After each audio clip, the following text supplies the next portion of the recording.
Sup everyone, today I want to talk to you guys about the book of Job, and one thing I learned from it. I probably post more about it, but this is just one thing I learned about it, and that is that it's okay to complain to God. So to give a bit of context, I used to think that complaining to God was weird because God is all good, God is almighty, He loves us so much, and well, He knows the plans He has for us. He knows He takes care of us, stuff like that. And while all that is true, and God is really a good God and He's amazing, still stuff happens in our lives that kind of sucks. And especially for Job, because he lost everything. He lost his kids, he lost all his belongings, and his friends told him that he probably sinned, he probably did bad things, and Job just didn't understand.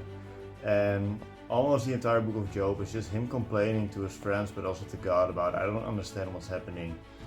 And then at the end of the book of Job, God tells Job who he is and how mighty he is, how powerful he is, and that the things that Job said weren't necessarily true.